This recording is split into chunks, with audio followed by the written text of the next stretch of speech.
Pour vider et purger la suspension électro-hydraulique, branchez d'abord le chargeur de batterie, puis le système de diagnostic. Pour exécuter des travaux sur l'essieu avant, redressez d'abord les roues avant. Pour exécuter des travaux sur l'essieu arrière, cette étape n'est pas nécessaire. Levez le véhicule avec le pont élévateur. Déposez la protection du bras transversal. Il est fixé avec 4 vis.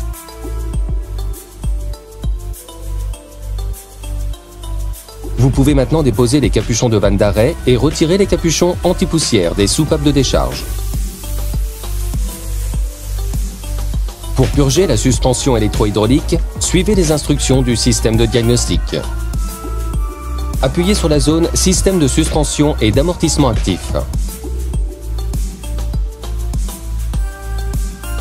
Puis sur Unité de commande électro-hydraulique arrière gauche. Appuyez sur l'onglet Activation. Dans la sélection suivante, cliquez sur Unité de commande électro-hydraulique.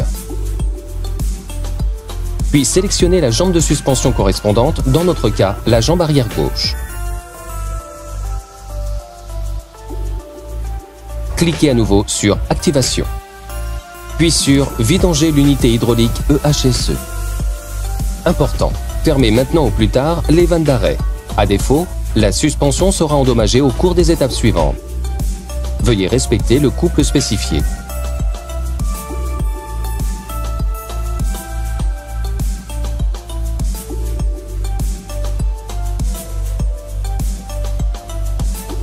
Appuyez sur Suivant. Vous pouvez consulter ici les valeurs réelles actuelles du système. Pour les étapes suivantes, utilisez l'équipement de protection correspondant. Approchez l'appareil de remplissage du véhicule. Puis, branchez le flexible de retour à l'une des 2 soupapes de décharge. La pression chute immédiatement.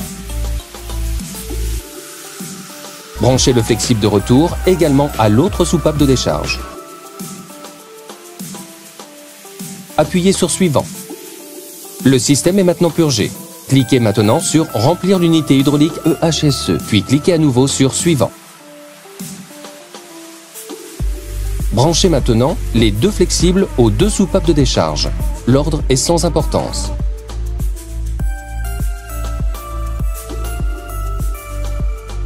Cliquez sur Suivant et démarrez le programme de remplissage.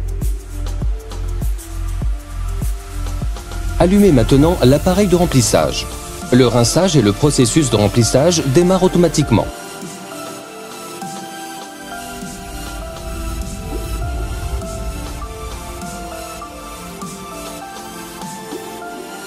Vous pouvez maintenant débrancher le flexible de retour de la soupape.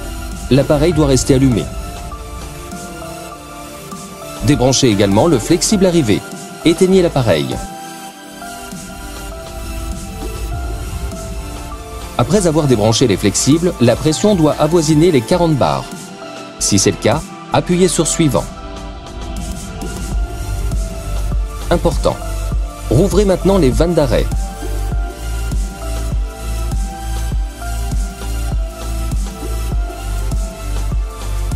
Après l'ouverture des vannes d'arrêt, la pression doit avoisiner les 29 bars. Si la valeur est correcte, cela signifie que vous avez correctement rempli